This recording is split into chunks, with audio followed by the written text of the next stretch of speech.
Now, speaking of sports for your ears only, from our 1999 Voices of the Century project with co-host Warren Levinson of AP, after this appropriate quote from last week's news. It's just, well, he's my life.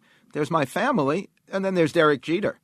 That was Stephanie Wall at Yankee Stadium for the star shortstop's last home game, for which he drove in the winning run for his 1,627th regular season victory since joining the Yankees in 1995. Now, our sports talk of the century.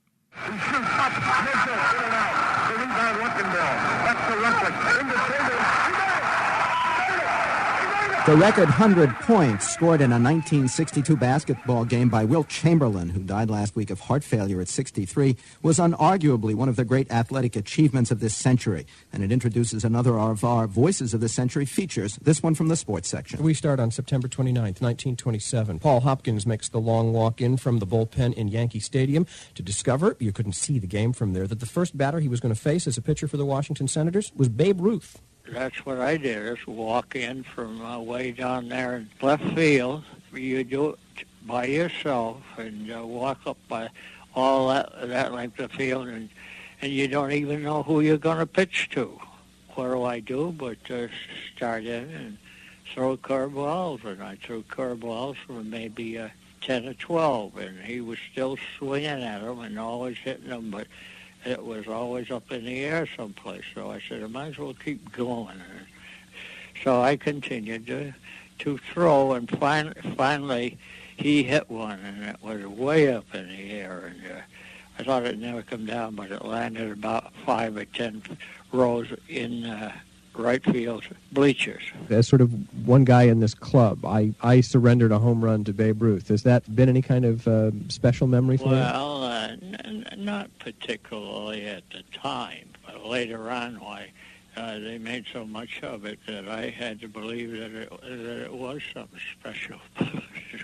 But it wasn't, as far as I'm concerned. Former baseball pitcher Paul Hopkins, age 95. He lives in Connecticut. July 4th, 1939, Yankee Stadium again. A dying Lou Gehrig calls himself the luckiest man on the face of the earth. Ray Robinson was in the bleachers. You had a packed house. You had over 60,000 people there who, they called it Lou Gehrig Appreciation Day, July 4th, 1939. And Lou, of course, already had been given the results of the Mayo Clinic report. I don't believe, from everything I've read and people I've talked to, that Lou was fully aware that he was a dying man, but he sure knew he was very sick. Now, you say that Gehrig actually didn't want to speak that day. No, he was overcome with emotion, and the importuning of the crowd started to yell, "We want Lou," and stuff like that. At least many did, and he did come to the microphone, and of course, you've probably seen the famous pictures of Lou standing next to the microphone. Did everybody there know that they were sort of living through something that they'd probably remember the rest of their lives? I don't think so. I think, for instance, if I'd have known the full seriousness of it, I would have kept the ticket stub, which I did not. And frankly, I don't think there are many of those stubs around. Ray Robinson's Yankee Stadium history is subtitled 75 Years of Drama, Glamour, and Glory. Not all our sports heroes are human. Harry Scott grew up on Faraway Farm in Lexington, Kentucky, where Man o' War, the great horse, was standing at stud. My first impression of him was that he's the best-looking horse I'd ever seen. And as I grew up with the horse, I realized that here was a horse that had a personality of his own. The horse knew he was a good horse. What kind of reaction did he get at the farm? Well, the people came. And you must remember, this was during the 30s, when the Depression, and people didn't have a lot of money. People came there daily to look at the horse. Tourists, not in the business, not people of the business, but people that just wanted to see him. He was a hero to them. If you've seen pictures of Man o' War, he stood with his head kind of turned to one side and looking at.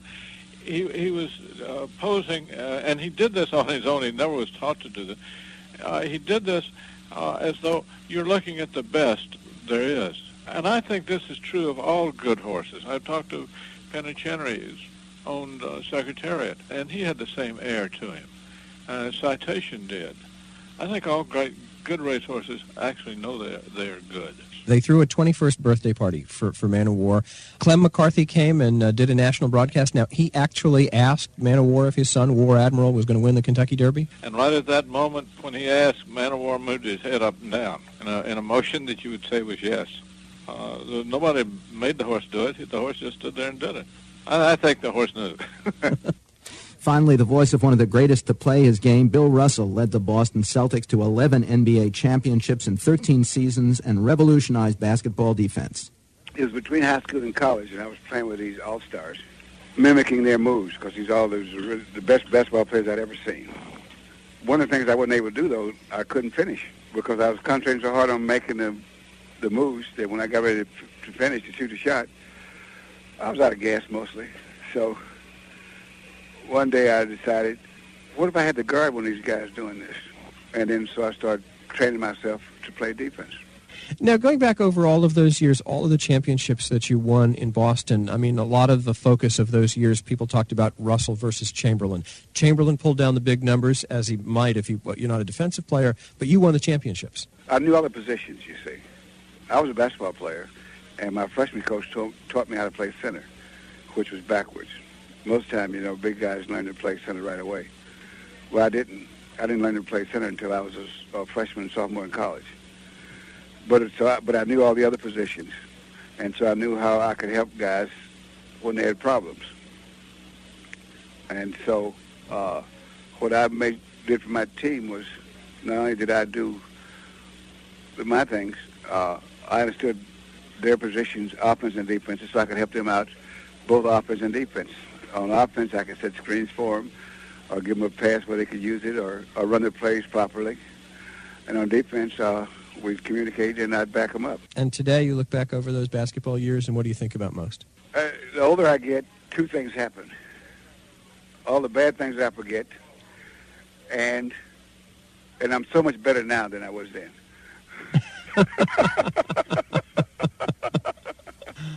I don't remember any of the turnovers or dumb fouls or when guys beat me on defense. I don't remember any of those. Basketball great Bill Russell from our Newsweek On Air Voices of the Century project on December 26, 1999. Now, this quote from last week's news, an odd schism between civil rights and civil liberties. That was Elizabeth Goitein at NYU's Brennan Center for Justice on the mixed record of resigning U.S. Attorney General Eric Holder. He fought racial discrimination by police in voting and elsewhere, but also approved extensive communication surveillance of Americans at home, fatal drone strikes if they seemed to join al-Qaeda abroad, and a crackdown on journalists and their national security sources. Next, how it all began, to end this final month of memories for your ears only.